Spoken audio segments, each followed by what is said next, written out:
Have you ever had someone write "clean me" on the back of your car? It's not just embarrassing because they called you out, it's embarrassing because, in that moment, you realize just how dirty your car really is. You might have known it was dusty, but now that one clean streak makes the rest of the grime even more obvious. Sanctification works the same way.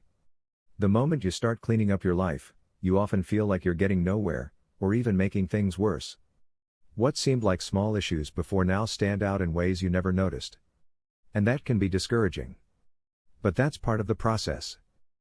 Sometimes, sanctification feels more like uncovering dirt than removing it. The real value isn't just in the effort, it's in what happens when you realize how much you need God to cleanse you. Because no matter how hard you try, you can't clean yourself. The deeper you see the mess, the more you turn to Him, and that's where real transformation happens. And maybe that's why coming to God is so hard in the first place. If you never start cleaning, you can convince yourself things aren't that bad.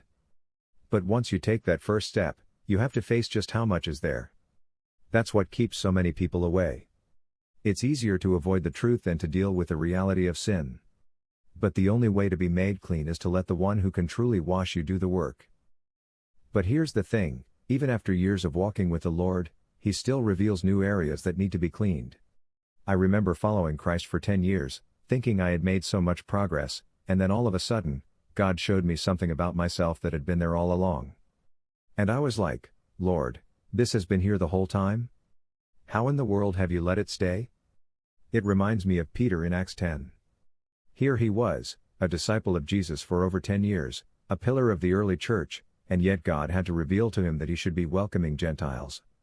He had no idea he was still holding on to that. It's like when you think you've cleaned your car, and then you walk around to the front, and there it is, just as filthy as the back. That's the way sanctification works. God, in His kindness, doesn't show us everything at once. If He did, it would probably crush us. Instead, He reveals things little by little, at just the right time, shaping us more into His image. And you know what? I think that's probably how it is with all of our relationships too. Sometimes they get so bad that we don't even want anyone to write "clean me" on the back. We'd rather ignore it. We neglect them for so long that when we finally stop to look, the mess feels overwhelming. And so we don't even want to draw that line in the window, we just pretend it's fine. But sometimes, if we're honest, we don't even want to fix it. We'd rather just get a new car or just suspend driving forever.